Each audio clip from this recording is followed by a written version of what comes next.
Distingués invités, bienvenue à tous et à toutes à ce grand événement. Welcome everyone to the Supreme Souhaite à la Cour suprême du Canada. Je m'appelle Nicolas Cassira, juge suprême de la Cour suprême. Je fais partie de l'équipe d'organisation, coprésident. C'est un plaisir pour moi d'ouvrir cette séance de ce symposium. Nous sommes honorés que la salle est comble de collègues qui nous viennent de partout du Canada et partout au monde.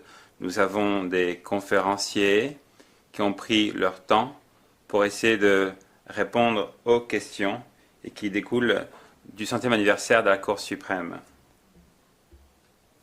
Le gouverneur général et le juge en chef Wagner ont merveilleusement mis la table pour les 5 séances de travail du riche programme qui est le nôtre pour aujourd'hui. You will no doubt understand that Lorsque nous avons planifié cet événement, on s'est dit qu'on ne pourrait pas apporter un examen complet de l'histoire de la Cour suprême du Canada. Comme le juge suprême l'a dit la veille, nous marquons cet anniversaire, pas seulement en se tournant vers le passé, mais on veut également adopter une position qui se tourne vers l'avenir. C'est un moment important pour l'histoire de cette Cour suprême. Parfois, il faut se remettre en question au lieu de toujours se féliciter. C'est un moment important de ce 150e anniversaire. Il faut faire preuve d'ouverture.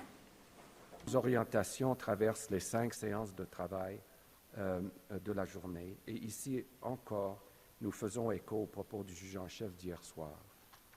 Dans un premier temps, nous chercherons à dépasser la seule perspective de la justice canadienne pour méditer sur la situation des tribunaux de dernière instance à travers le monde, à partir de nos préoccupations communes. 3 sessions seront consacrées à ces interrogations, qui tâchent donc à délaisser le regard strictement local. Dès la première séance de ce matin, nous allons nous questionner sur la place des cours comme la nôtre dans une démocratie constitutionnelle. Ce sera suivi par une séance qui portera sur les cours suprêmes et les peuples autochtones, non seulement le droit applicable aux Premières Nations, mais aussi la diversité des traditions juridiques autochtones qui sont pertinentes aux travaux des cours comme la Cour suprême du Canada.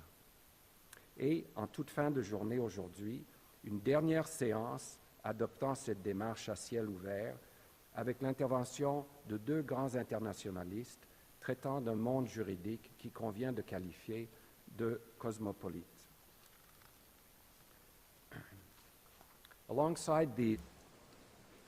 Au-delà de ces thèmes globaux, on va également examiner le mandat de la Cour suprême du Canada cet après-midi. Nous allons parler du fédéralisme et son rôle central dans la jurisprudence constitutionnelle et dans la compréhension de la Cour suprême et son rôle au sein de la société canadienne. Ensuite, il y aura une session sur le droit privé, le droit civil, et ça sera donné en français et en anglais. C'est un dialogue qui se trouve au cœur de la compétence de la Cour suprême du Canada, et on est également ouvert à d'autres traditions juridiques et des droits autochtones. Grandes orientations pour la journée, Madame Karakatsanis, pour nous guider dans nos travaux. Merci Nicolas and good morning. Alors, bonjour à tout le monde. C'est un début remarquable pour cet symposium. Vous êtes une source d'inspiration avec nous. Nous allons faire preuve de curiosité. Je suis contente d'être parmi vous aujourd'hui.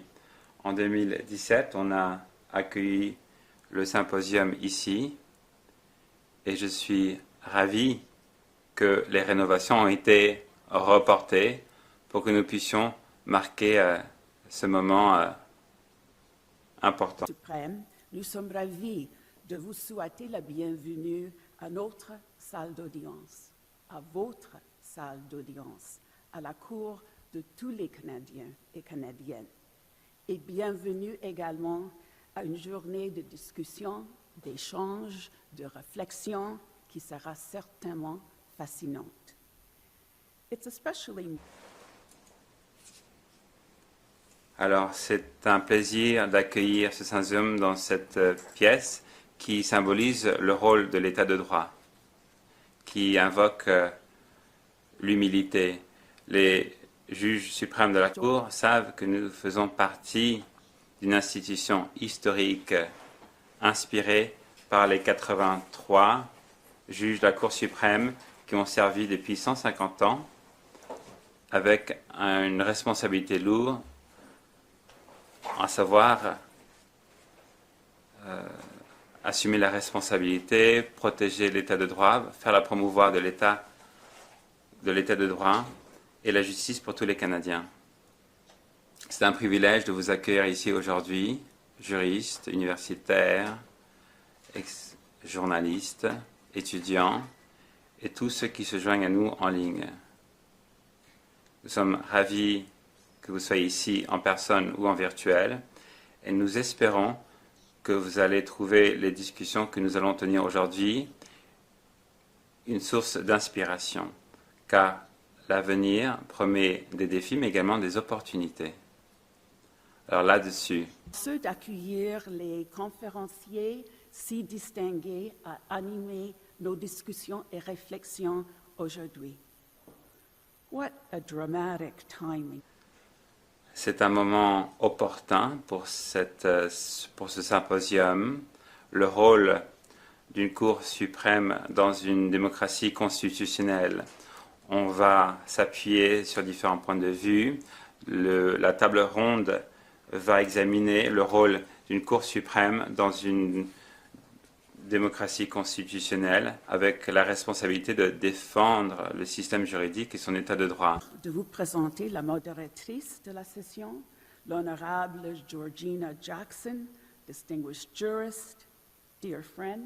Juriste distingué, ami, juge pour la Cour d'appel en Saskatchewan. Je vous donne la parole pour présenter les conférenciers et je sais que nous allons avoir de très bonnes discussions aujourd'hui.